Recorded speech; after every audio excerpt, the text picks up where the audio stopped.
Who would say no to Wish that? I was in Vegas. No, me too. Free musical instruments for the troops serving overseas. That's the aim of a small organization in central Minnesota. Jason Davis went on the road to produce a story that begins and ends on a happy note.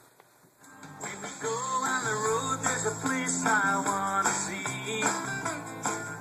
Bob and Steve Baker are retired now after a lifetime operating a music store in Fergus Falls, Minnesota. They're both 67 years old and deserve a well-earned rest. But that's not the way it is. Several years ago, when their son Marty was serving as a military policeman in Iraq, they sent him a guitar as a birthday present.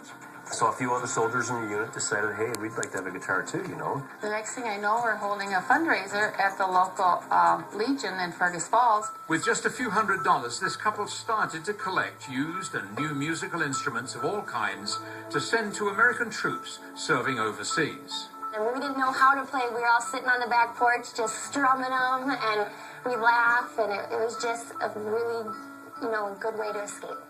It didn't take long before the word was out that there was this little non-profit in Minnesota that could supply a wide range of musical instruments, and the emails started pouring in.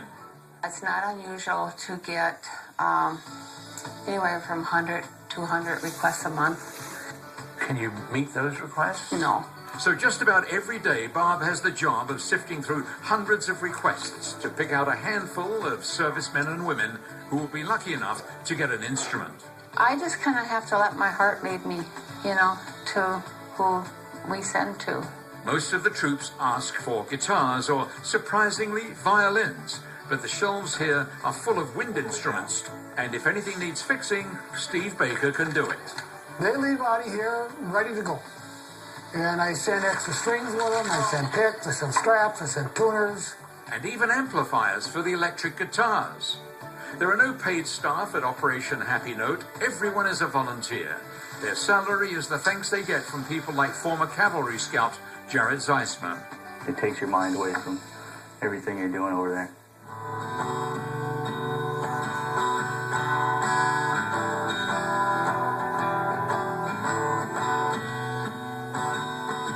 There are more instruments available than there are funds to pay for shipping. It's a struggle to keep this operation going.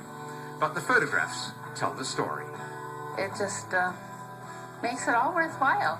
Jason Davis, 5 Eyewitness News, on the road, Osakis, Minnesota.